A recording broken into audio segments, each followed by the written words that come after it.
Gracias. Tema nuevo. Vamos a entrar en trauma de abdomen. En trauma de abdomen vamos a hablar todo lo relacionado a traumas contusos, trauma cerrado, y todo lo relacionado a heridas punzocortantes, en este caso traumas abiertos del abdomen.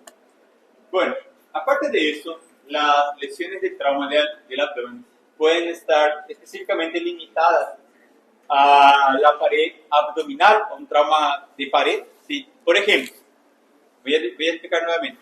Cualquier trauma o cualquier impacto o energía de alta intensidad que sobrepasa la capacidad de protección de la pared de nuestro abdomen puede ocasionar lesiones de vísceras internas, como vísceras macizas, como el hígado, el vaso, los riñones, así como el páncreas, o vísceras huecas como el intestino delgado, el estómago, el intestino grueso y otros órganos que se encuentran dentro de la cavidad.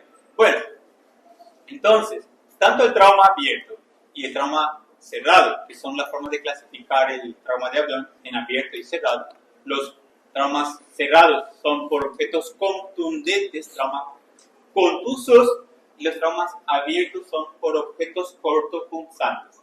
¿Ok?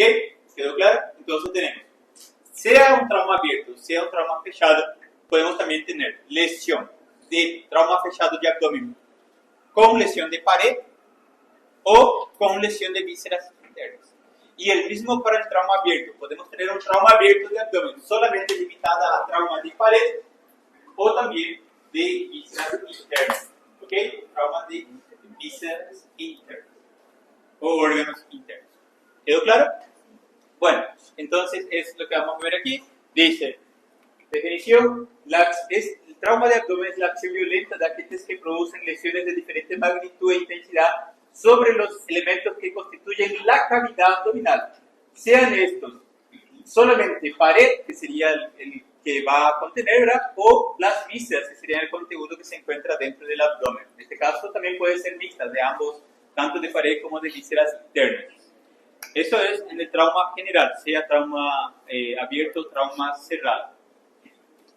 Bueno, el trauma de abdomen puede llegar a ocasionar la muerte de varios pacientes que puede pasar de forma desapercibida por el médico, porque muchas de las veces el trauma, la mayoría de las veces el gran porcentaje de trauma de abdomen es por trauma cerrado, predomina un poco el trauma cerrado, y la mayoría de las veces eso es relacionado a accidentes de tránsito. Sabemos que accidentados por accidente automovilístico, por accidente de motocicleta, son la principal causa de accidente o de trauma. Generalmente los traumas de abdomen no vienen solo, vienen acompañados de otras lesiones como traumas de pelvis, traumas o fracturas del fémur, de huesos largos, fracturas del tórax, cráneo. Entonces son un politrauma en forma conjunta que agrava más y dificulta más el diagnóstico del médico, de ustedes, ¿verdad? Entonces, algunas lesiones del abdomen pueden pasar desapercibidas y ocasionar un shock y llevar a la falla orgánica y la muerte de este paciente. ¿Está bien? Veremos entonces cómo se puede clasificar el trauma de abdomen en abierto y cerrado, siendo el cerrado el que predomina en relación al trauma fechado, y el trauma abierto representaría aquí el 35%, de los cuales el trauma abierto generalmente se debe a objetos por proyectil de armas de fuego o por arma blanca, ¿verdad? Está ahí entre arma de fuego y arma blanca.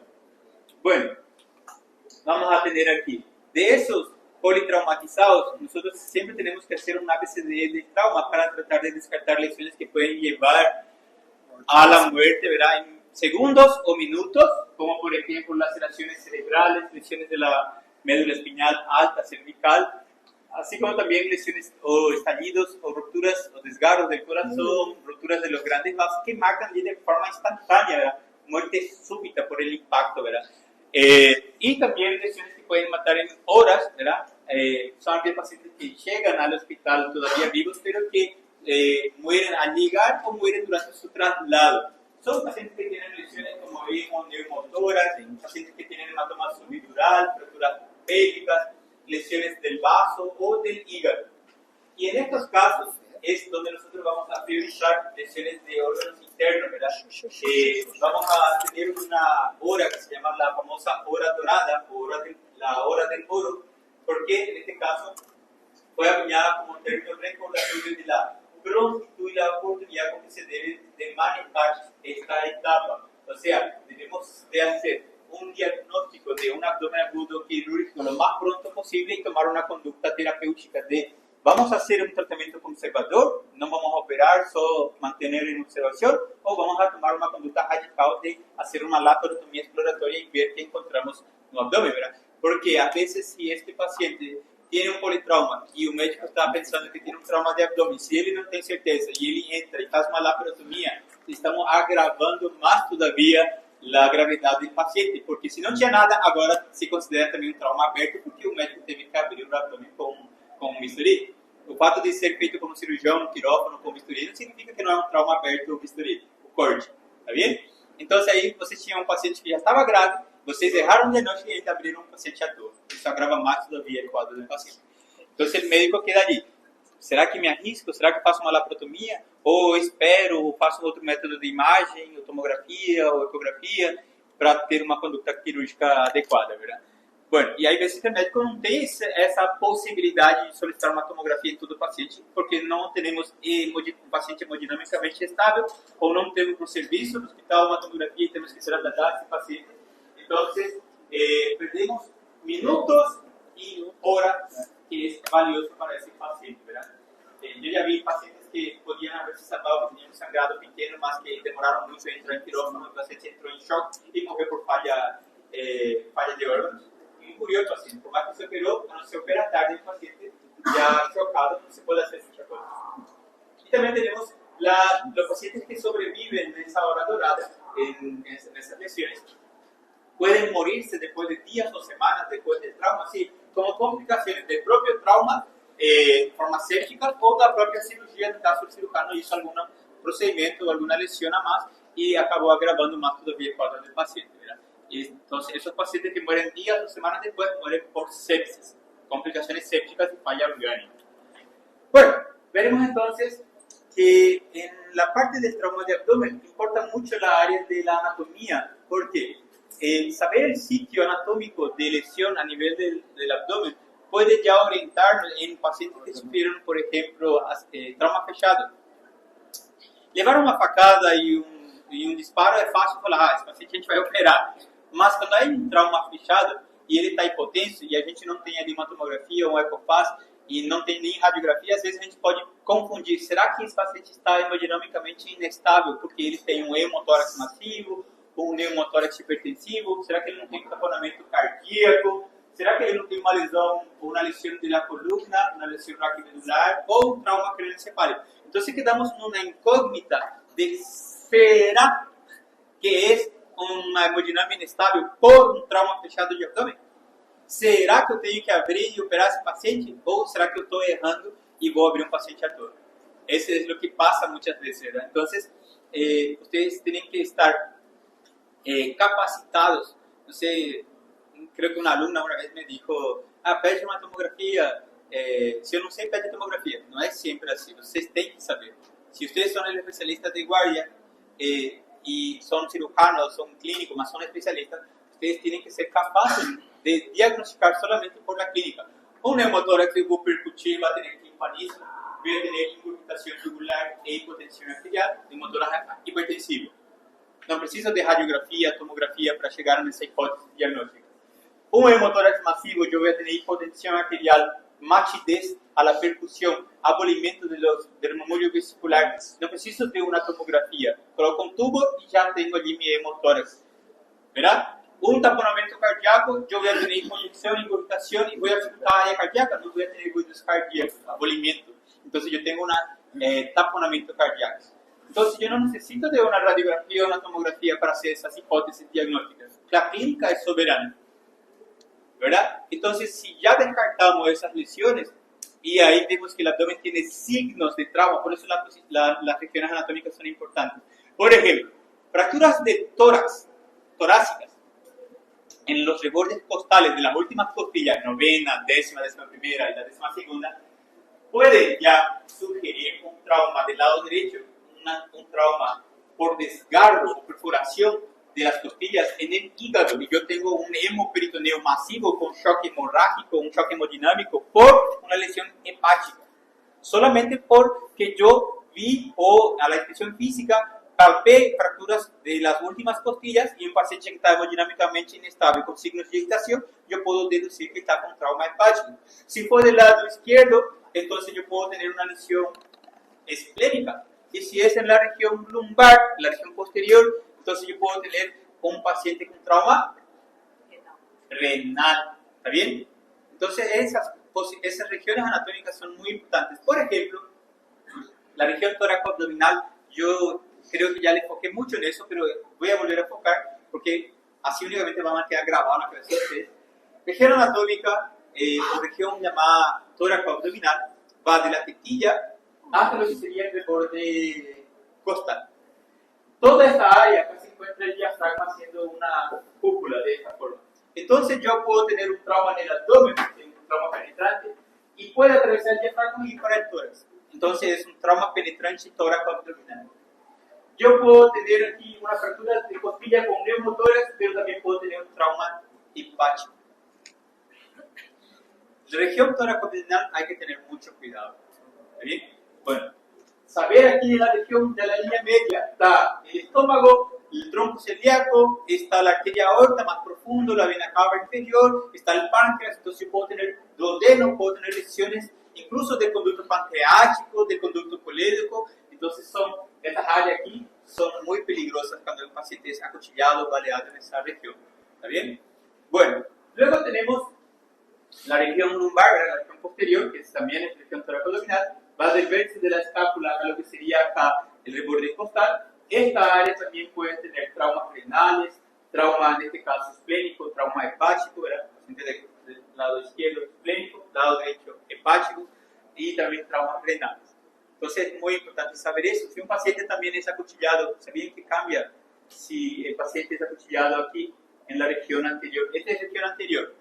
Aquí ya no hay más región toracoabdominal porque todo lo que es reborde y todo lo que crece ilíaca, el ligamento inguinal, síntesis de pubis, es región anterior de abdomen, y todo lo que es aquí en la región posterior, que va también de lo que sería el reborde costal, cresta ilíaca, sacro, ya sería la parte de lo que sería región lumbar. Un paciente acuchillado aquí y un paciente también acuchillado aquí tienen conductas diferentes. ¿Por qué? ¿Cómo yo puedo saber que yo tengo un trauma abierto de abdomen? O sea, así como el tórax. ¿Se acuerdan que el tórax, trauma abierto, se clasificaba en abierto penetrante, no penetrante y perforante, ¿verdad? ¿Se acuerdan? Era de acuerdo a la integridad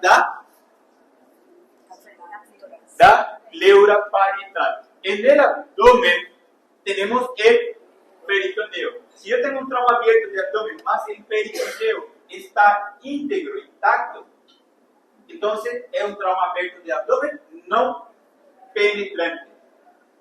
Si en el caso yo tengo un trauma abierto, pero el peritoneo parietal tiene lesiones, heridas, soluciones de continuidad, entonces significa que esa patada llegó a penetrar. ¿Cómo yo voy a saber eso? Explorando. ¿Qué quiere decir explorar?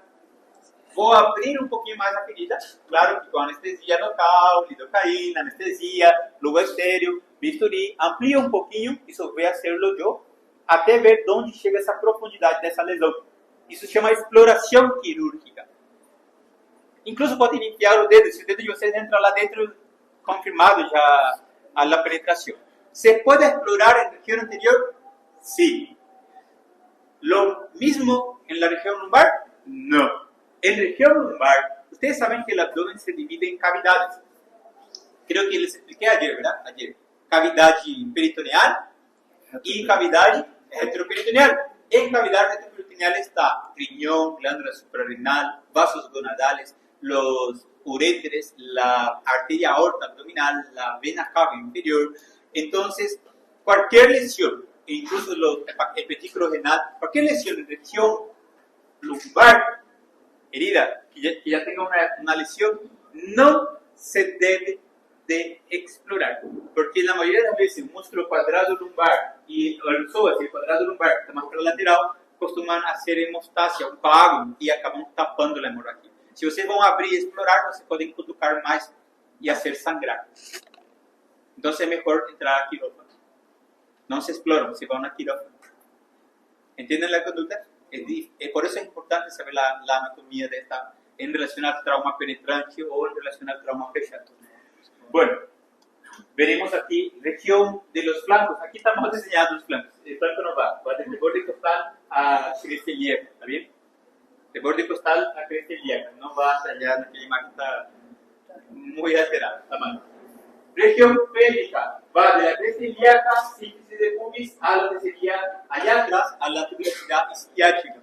Y en la región glútea, pliegue glúteo, que tenemos aquí el surco glúteo, y lo que sería la cresta ilíaca.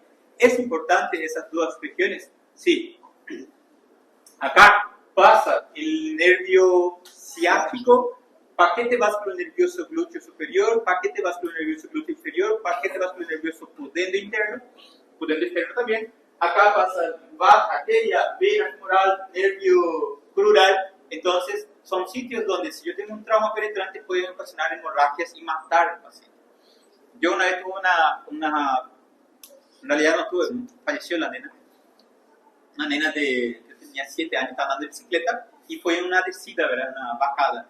Y cayó, pero cayó y el guidón de la bicicleta, el manubrio, ¿verdad? Se giró y atravesó su femoral y empezó a sangrar. Y le trajeron de otra ciudad hacia el hospital y llegó muerta, falleció por el camino, por un shock. Sangró y nadie llegó a comprimir ahí lo suficiente para que detenga la hemorragia. Por eso falleció la nena. Porque si hubieran comprimido, no se iba a desangrar, iba a llegar viva y en la cirugía nosotros íbamos a pensar, ver la forma de reconectar y que hubiera sobrevivido esa nena, ¿verdad?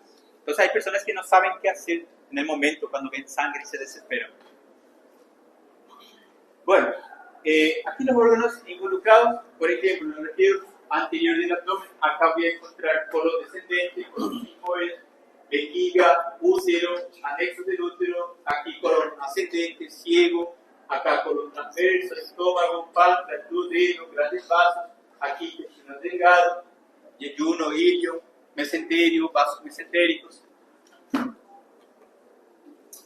Bueno, avance, ya basta de anatomía. Bueno, un poquito se lo voy a recordar. En la mujer tenemos la vejiga, útero, recto, ¿verdad? Fondo de saco, recto perino, acá en el hombre, fondo de saco recto vesical, ¿sí? Cavidad peritoneal, asas delgadas, vejiga, próstata, son los órganos que se pueden lesionar a ese nivel. Bueno, ¿cuál es el objetivo que ustedes tendrán que tener, o sea, todo médico que recibe a un paciente con un trauma de abdomen? ¿Cuál es el objetivo? El objetivo no es priorizar o determinar cuál es el órgano que está lesionado y perder tiempo allí con exámenes de laboratorio, con exámenes de imágenes, tratando de identificar cuál es la víscera lesionada. Aquí el objetivo, la prioridad máxima del cirujano es tomar una conducta, si existe o no existe la necesidad urgente de una laparotomía exploratoria. Si es realmente un abdomen para cirugía. Ese es el objetivo principal del médico, determinar si ese trauma es a causa responsable de la hipotensión o de hemodinamia inestable del paciente y determinar si es de conducta quirúrgica.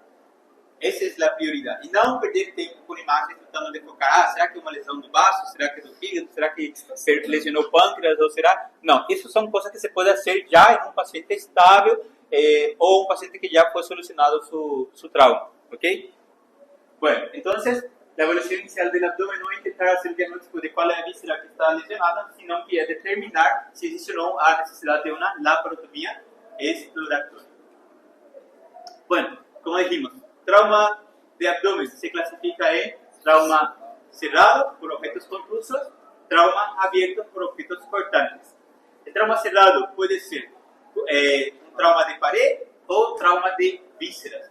El trauma de pared puede ser sin lesión de pared o con lesión de pared.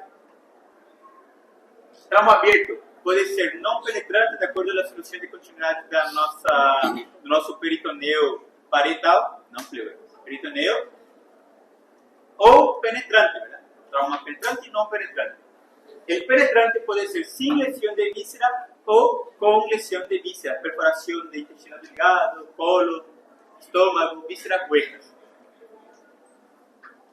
¿Está bien? No estoy acelerando mucho, ¿verdad? Bueno, avance. Puedo avanzar más rápido. Trauma cerrado se debe entonces a aquellos traumas ocasionados por objetos contusos de alta energía que no tienen bordes cortantes o bordes afilados, como accidentes de tránsito, verán, adicciones físicas, caídas de grandes alturas, cae de techo de 3 o 2 metros sobre el concreto, fue agredido por varias personas, o fue agredido con objetos contundentes, barras de hierro, bastones de madera, piedras, pontapés, cutubeladas, bueno, todo tipo de traumas, pero de características contusas. Podemos entender entonces que los traumas cerrados que son generados por aplastamientos, las personas que fueron esmagadas, pasó un camión o soterradas, aplastadas se llama eso, generalmente tienen allí compresión de la pared o compresión de vísceras. En este caso podemos tener un desgarro de vísceras por el aplastamiento. ¿Okay?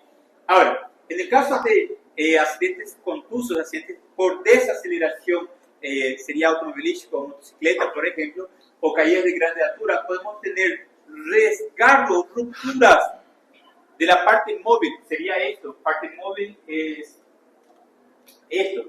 Tenemos aquí intestino delgado, que es móvil, una cavidad, y tenemos la parte fixa, que sería su raíz mesentérica, o el duodeno. El duodeno, por ejemplo, tiene primera, segunda, tercera y cuarta porción. Después se continúa con el yeyuno. La unión, ahí tenemos un ángulo que se llama ángulo de Tracy, tiene un ligamento que se llama ligamento de Tracy. Esta porción es fixa, pero el yeyuno después es móvil. Si tenemos un impacto en alta velocidad contra un muro o un árbol, la desaceleración brusca hace que las vísceras móviles sigan la inercia y las vísceras fixas se desgarren en el punto de unión. Entonces hay perforaciones por desaceleración. ¿Ok? Desgarro se llama eso. Desgarro. Empezamos entonces. ¿Podemos tener perforación de vísceras sin tener un trauma penetrante? Sí, cuando tenemos traumas contusos por desaceleración intensa, de alta intensidad. Bueno, ¿cuál en este caso? Ya vimos.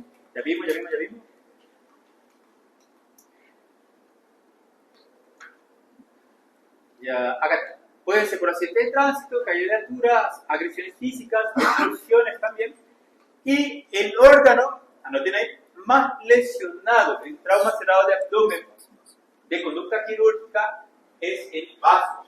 Hay más trauma esplénico de conducta quirúrgica o más plenectomizado del trauma cerrado de abdomen. Luego lo sigue el hígado, que es el hígado es la víscera maciza, más grande que tenemos en la cavidad. Casi siempre está lesionado, pero la mayoría de las veces el tratamiento es conservador, no es de conducta quirúrgica. Por eso el vaso gana. Voy a ver si explico de otra forma.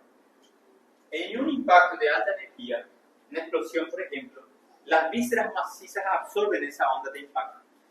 ¿Cuál es la víscera que tiene mayor superficie? El hígado. En relación al vaso, el hígado. Pero las lesiones del hígado que se producen, por más que es más frecuente la lesión del hígado, la mayoría de las veces son limitadas, son de tratamiento conservador. Sin embargo, casi el 45% de las lesiones explícitas son de conducta quirúrgica. Por más que yo tengo menos lesiones que del hígado, yo tengo mucho más casos de pacientes operados de esplenectomías que un paciente operado de una lesión en macho. ¿Entendieron el raciocinio? Ok. Pues, después le siguen secuencia de los desgarros del intestino delgado y por último verán, en algunos casos, hematomas en la región retroperitoneal. Esa es la secuencia, pero dominando el vaso. Muda en el caso que sea un trauma abierto. En el caso de los traumas abiertos en la región anterior del abdomen, ¿cuál es la víscera más lesionada? ¿Cuál es la víscera que ocupa la mayor superficie de la cavidad abdominal? El intestino delgado. Entonces, en un trauma, la principal víscera o sospecha de lesión de víscera va a ser en relación al intestino delgado. Luego nos sigue el colon, que también pasa por allí en la parte media y en los flancos. Colon, después tenemos los vasos, en este caso mesentérico, arteria aorta, ¿verdad? Que son peligrosos. Bueno, acá. Agresiones físicas con objetos contundentes, mano, puño. Acá por accidentes de tránsito, por desaceleración. Aquí explosiones y aquí caídas. Se bem que isso aqui está rindo, seguramente está pulando por la cama elástica, ¿verdad? Bueno, y trauma abierto. En este caso vamos a tener una solución de continuidad de la piel, ¿verdad? Abertura de la piel. Yo tuve un caso de un señor que era obeso, ¿verdad? Bien así de grande el señor, su barriga. Estaba cortando cerámica se corta con hace circular, ¿cierto? Y ellos suelen sacar la traba de seguridad para poder cortar con mayor, para cortar mayor área del azulejo, ¿verdad? Sin limitaciones. Pero es peligroso, a veces se suelta el tornillo y vuela en alta velocidad girando ese circular, y era grande, ¿verdad? Llegó con una herida de acá a acá abierta de unos 35 centímetros. Daba para ver sus músculos allí cortando y sangraba mucho, porque cortó los vasos, la rama de los vasos epigástricos superiores e inferiores. Cortó. Y sangraba mucho. Vino al hospital con una toalla, sacamos la toalla encharcada, así era, y su familiar, y todo el mundo desesperado. Y bueno, lo primero que pensamos, quirófano, ¿verdad? Quirófano, trauma abierto de abdomen, quirófano, paciente con mucha hemorragia. Pero le hicimos el protocolo, le hidratamos, solicitamos laboratorio y fuimos a mirar la herida, lavamos, anestesiamos. Y ahí yo miré, ¿verdad? Cortó músculo, pero se limitó solamente a la aponeurosis del músculo. Lesionó un poco el músculo, pero no llegó a pasar más allá, no llegó ni al peritoneo. Era grande en superficie, pero en profundidad no llegó a ingresar a cavidad. ¿Qué hicimos? Anestesia local con lidocaína, suturamos y se fue de alta. Y supone el doctor, ¿no va a entrar quirófano? No. Solamente sutura de una herida grande, claro, grande, pero se puede ir a su casa con reposo. ¿Está bien? Ahora, si llegáramos a confirmar que ahí en este caso que le salvó de la gordura, era enorme su herida del señor. La grasa fue un colete a prueba de circular, ¿verdad? O a prueba de balas también. Salva desde la gordura. Bueno, si en el caso llegara a penetrar por lo menos por 1 centímetro el peritoneo, ahí ¿quién me asegura que también no cortó el intestino? Ahí sí tendríamos que entrar a quirófano, abrir y hacer un inventario, agarrar el intestino, ¿verdad? Y hacer esto. Nada, y hacer por los 7 metros del intestino y evaluar los 7 metros del intestino, después colon, estómago, revisar vasos, ver si no hay nada perforado, que ahí recién podemos cerrar el abdomen. Bueno, la causa más común son las heridas producidas por arma blanca, objetos cortos contundentes o por proyectiles de armas de fuego o esquilas de granadas de fragmentaciones. Después tenemos que las heridas por arma blanca y las heridas por proyectiles de baja velocidad, de arma de fuego de baja velocidad, ¿cuándo es considerada heridas de arma de fuego de baja velocidad? ¿Cuándo es de alta velocidad? ¿Cuándo es de baja? ¿Por qué se clasifica así? Hay un límite de velocidad. Só que não aperta, não? No, esa es distancia, estamos hablando de velocidad. Ah, o calibre dá? Saben que tiene proyectiles de diferentes velocidades, ¿verdad? Calibre dá? Hay varios. Los fusiles, por ejemplo, tienen un alcance mucho más largo y mucho más rápido que los revólveres comunes que tenemos. Este, por ejemplo, este revólver, aquí. Este, por ejemplo, tiene un disparo de baja velocidad y este, por ejemplo, tiene un disparo de alta velocidad. Pero ¿cuál es el punto? Tenemos que los proyectiles que sobrepasan los 610 metros por segundo son considerados proyectiles de alta velocidad. Menores que eso ya son dentro de la categoría de las de baja velocidad. 610 metros por segundo. Ahora, ¿por qué es importante saber eso? Porque las lesiones son un poco más complexas en las heridas producidas por los proyectiles de alta velocidad. Por ejemplo, las heridas de corte y las de baja velocidad producen laceración y penetración. Corte y penetración. Sin embargo, las de alta velocidad, además de lacerar, ellos fragmentan y el tejido donde penetró ese proyectil, la velocidad es tanta que esa energía es absorbida por el parénquima del tejido que es dañado y ese tejido dañado que sobró está muerto, isquémico. ¿Se entiende eso? Entonces es peor suturar una herida por proyectil de arma de fuego de alta velocidad que suturar una herida cortante, por ejemplo, o una herida de un proyectil de baja velocidad. Detalle, las de alta velocidad también desvían, ricochetean. No, por Dios, no sé si es en español, ricochetear. Entonces ellos rebotan, en español es rebotar. Chocan en una costilla y pueden desviarse. Las de alta velocidad. Y producen cavitación. Esa es la diferencia, por eso es importante saber. Es más complejo. Acá.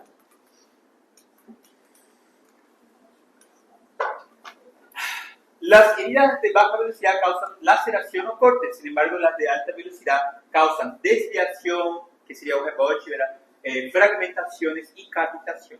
Y el tejido que se penetró tiene isquemia. ¿Okay? ¿Cuál es la víscera más lesionada? Como ustedes comentaron, era el intestino delgado. ¿Okay? Intestino delgado. Luego lo sigue el colon, hígado y después estructuras vasculares, mesentérico, los vasos mesentéricos, la arteria aorta, petículo renal y esos vasos. Vena porta, vena cava inferior. Bueno, ¿qué hacemos con este paciente? Limpiamos para adentro y suturamos la pared y mandamos de alta. ¿Ah? Laparotomía. Vamos a operar, vamos a hacer una conducta quirúrgica, vamos a ingresar a quirófano. En este caso salió su estómago de este paciente y su epipelón mayor. Pero parece que el estómago está intacto, solamente posiblemente hubo una lesión de lo que sería la pared. ¿Verdad? Pero eso igual hay que abrir el abdomen y evaluar para ver si no hay una víscera perforada. Detalle. Supongamos, tenemos dos casos idénticos, ¿verdad? Eso se llama evisceración. Eso es evisceración. Bueno, cuando tenemos este caso, es quirúrgico. Al abrir, si no encontramos ninguna lesión de intestino, suturamos, reparamos la pared, suturas y cerramos la pared abdominal. Todo. La herida aquí y después la herida que ustedes mismos hicieron al abrir. Ahora, si encontraron una perforación del estómago, por ejemplo, suturen esa herida del estómago, introduzcan de nuevo y suturen la pared. ¿Cuál es la conducta postquirúrgica? ¿Cuándo voy a mandar de alta a estos pacientes? A esos dos ejemplos que yo les di. ¿Cuándo?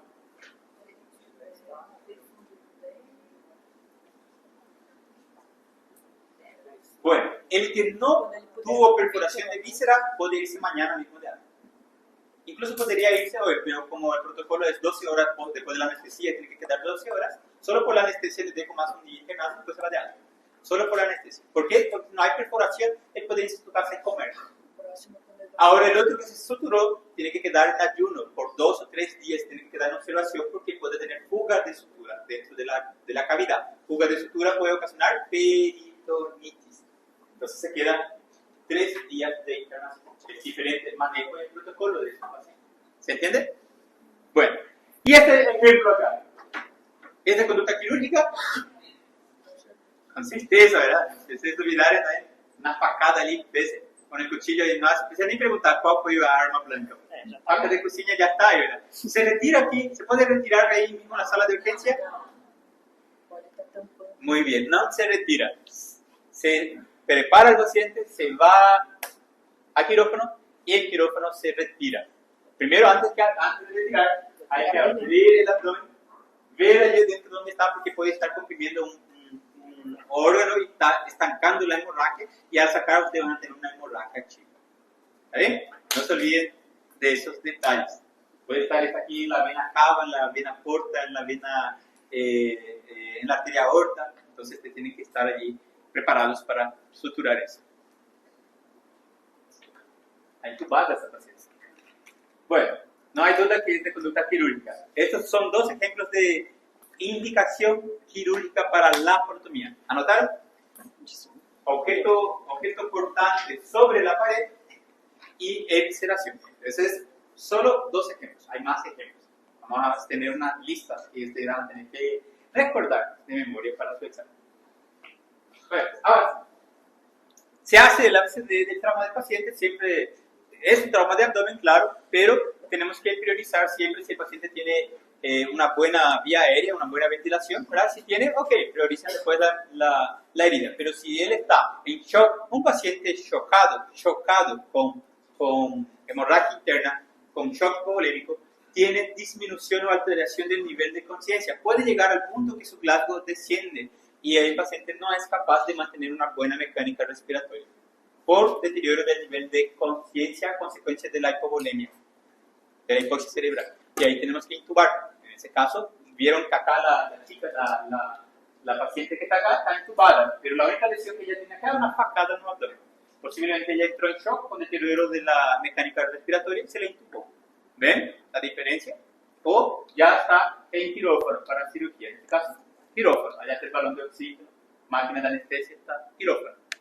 Está funcionando más, no está funcionando. Sí. No, esa máquina es terrible. A veces funciona, a veces no. Bueno, entonces, el paciente hemodinámicamente inestable, la meta del médico va a ser determinar de forma rápida si existe lesión abdominal y si esa lesión es o no es la causa de la hipotensión, ¿verdad? Tienen que estar seguros que no es un trauma conjunto con otros órganos, si no hay otra lesión asociada, como una fractura de pelvis, fractura de fémur. ¿Fractura de fémur puede sangrar cuántos litros? Bastante, né? ¿5? No. Última. 5 es la cantidad de litros que bombea el corazón en un minuto. Que tem as cartinhas. Puede sangrar de 1 litro a 1,5 litros aproximadamente una fractura de fémur. Es mucho, ¿verdad? Imagina tener 2 fracturas y ya tenemos ya más de 2 litros, ¿verdad? Bueno. Para hacer el diagnóstico certero y rápido y lo más oportuno posible, tenemos que tener una historia clínica bien detallada, un examen físico con evaluación de los signos vitales de forma exhaustiva y laboratorio básico, ¿verdad? Ya saben que es básico. Voy a repetir las veces que sea necesario. Hemograma, tipificación, coagulograma, beta-HCG. Y orina simple sin caso. Por ejemplo, en trauma, lesión lumbar y paciente que no, a veces nosotros no vamos a ver sangre saliendo por la orina, porque a veces puede ser un sangrado microscópico que se ve en el laboratorio, una análisis de orina. Entonces hay que pedir una orina simple, que puede indicar trauma renal, que puede indicar hematuria, y eso es un trauma renal. ¿Está bien? Estudios de imágenes. Bueno, es importante en el trauma abierto saber cuánto tiempo ocurrió desde la agresión física por el objeto contundente, si fue el tipo de arma, fue un arma blanca, un cuchillo, ¿verdad? Un destornillador, que sería llave de prenda, o fue una arma de fuego. ¿Qué tipo de arma de fuego fue? Fue una escopeta, ¿verdad? O fue un revólver calibre 22, puede ser, o la distancia en que se encontraba. Es importante la distancia, ¿verdad? Ya les expliqué, ¿verdad? A partir de 7 metros para adelante, hacia allá, ¿cómo se dice? Las escopetas, por ejemplo, las municiones que vienen allá, vienen en fragmentos, vienen en esquilas. Se abre. Cuanto más lejos el paciente, más va a ser el número de orificios que va a tener. Cuanto más perto, va a tener un buracón enorme ahí porque va a entrar todo junto, ¿verdad? Bueno, es importante la distancia. El número de heridas o impactos también, para tener una noción de cuántos órganos lesionados tenemos y más o menos tener un valor estimativo de cuánto habrá sangrado ese paciente. Ya en el trauma cerrado, ¿verdad? Si fue un accidente de tránsito, preguntar, ¿era el conductor? Ok. O era pasajero. Si era pasajero, ¿estaba atrás o una frente? ¿Estaba atrás? Ok. Si estaba atrás, ¿tenía cinturón de seguridad? ¿No tenía cinturón de seguridad? Ok. Si no tenía, ¿fue eyectado del vehículo o permaneció dentro del vehículo? Ok, permaneció dentro del vehículo. Bueno, ¿tenía otro pasajero al lado que falleció o todos sobrevivieron o hubo algún fallecido? Porque eso indica la mayor gravedad del trauma, ¿verdad? Si fue caída de altura, preguntar a qué altura se cayó, 1 o 2 metros, caer sobre agua, pasto, grama, arena o concreto sólido, ¿verdad? Es algo muy importante para preguntar. Además, si era conductor, preguntar si tenía, en este caso, si se activó el sistema de seguridad, el airbag, no me sale esa palabra, airbag, sí, la airbag. Y El airbag o el airbag, sí, como se dice, puede llegar a producir fracturas de los huesos de la fascia e incluso puede llegar a lesionar o fracturar costillas. ¿También? A veces que en vez de protegernos acaba ocasionando daños, ¿verdad? Lesiones. Bueno, hacer el examen físico desde la inspección, determinar, ¿verdad? Si es mujer, si está embarazada, ¿verdad? Al examen físico ya se puede ver, por ejemplo, un útero gravídico, una barriga de una embarazada, o pasar la palpación y palpar el útero, ver hasta qué altura está, y también buscar signos de irritación. Buscar estigmas de trauma que pueden indicar cuál es el órgano que puede estar lesionado, ¿verdad? Y tener allí una noción o una hipótesis de si es o no las causas de la hipotensión del paciente. Percusión y auscultación, no va a haber mucha alteración. La percusión sí puede ser que en el caso que tenga mucha hemorragia, vamos a tener machidez, ¿verdad? Y dolor. Ahora, en relación a lo que sería perforación de víscera, boca, como estómago, colon, ahí vamos a tener desaparición de machidez hepática, que se llama signo de Joubert. En el caso que sea por sangre, vamos a tener signos de irritación, y a la percusión también podemos tener signos de percusión dolorosa. ¿Cómo se llama? Olma. Muy bien, eso ayer no les expliqué, ¿verdad? Sí. Bueno, avancemos. Luego pasamos a lo que sería el examen pelviano, en este caso a la región perineal, peneana y vaginal en el caso de la mujer, ¿verdad? Y ver allí la uretra, el pene, si tiene allí un hematoma, ¿verdad? O una laceración, una herida, o ver si a la colocación de la sonda sale sangre, ¿verdad? Puede ser una lesión uretral. ¿Cuál es el método de diagnóstico para descartar una lesión uretral? Uretrografía o con contraste varitado retrógrado, también se puede llamar uretrograma, que es el método de diagnóstico. Que cuando hay fractura de pelvis, la pelvis cuando se fractura puede desgarrar la uretra, en el caso del sexo masculino, y en el caso de la mujer también puede desgarrar la uretra. ¿Ok? Bueno, en el tracto vaginal y tracto rectal, buscar la palpación del Douglas, el grito de Douglas, que es un tacto doloroso por la sangre, porque la sangre está irritando el peritoneo, y al hacer ese tacto, la paciente acaba sintiendo un dolor intenso, ¿verdad? Se llama grito de Douglas. No se ve solo en pus, se ve también en sangre. Un embarazo ectópico también se puede utilizar el grito de Douglas. Bueno, pasamos después a lo que serían los métodos de imagen, ¿verdad? En este caso, métodos de laboratorio. Aquí. Tipificación, hemograma. Vamos a pedir, en el caso de trauma renal, un perfil, una orina simple y un perfil renal para ver la creatinina, glicemia, pruebas de embarazo, ¿verdad? Beta-HCG, ¿verdad? Para descartar un embarazo, pruebas de laboratorio para análisis químicos de drogas, para ver si está bajo efectos de drogas o consumo de alcohol, que puede ser médico legal. Y faltó aquí el coagulograma, ¿verdad? Faltó. Amilasa se pide en caso de sospecha de trauma de páncreas, porque a veces podemos tener un trauma epigástrico que llegó a comprimir el páncreas. Sabemos que el páncreas está adosado a la columna. Cualquier impacto que aplasta el abdomen puede comprimir el páncreas contra la columna y ahí tener un trauma pancreático. ¿Ok? La amilasa va a estar elevada si es que se tiene un trauma pancreático. 3 veces su valor normal. El mismo criterio. 3 veces su valor normal. El signo de irritación peritoneal del examen físico de la palpación que hablamos acá, tenemos que buscar defensa muscular y signos de irritación peritoneal en la palpación. Ahora, ¿en qué paciente es nulo o no sirve el examen físico? Cita. ¿En qué pacientes es nulo los signos de irritación peritoneal? En pacientes bajo efectos de alcohol, en pacientes bajo efectos de drogas, en pacientes con trauma craneoencefálico y en pacientes con lesión raquimedular. En esos pacientes, ustedes pueden palpar ahí, no van a tener signos de irritación. Porque está drogado, porque está muy alcoholizado, no va a tener ese signo de irritación, o ya está inconsciente con un trauma craneoencefálico, o perdió totalmente la sensibilidad por un trauma raquimedular. Ahí, en esos pacientes, es nulo el examen de la irritación peritoneal. Es lo que dice aquí. Se vuelven casi nulos los signos de irritación peritoneal en pacientes que están bajo efectos del alcohol, drogas, trauma craneoencefálico o traumatismo raquimedular. ¿Está bien? ¿Van a acordarse? Cierren en círculo. Ojo, dice ahí. Ojo. Ojo, no sé. Bueno, pasamos a los métodos de imágenes.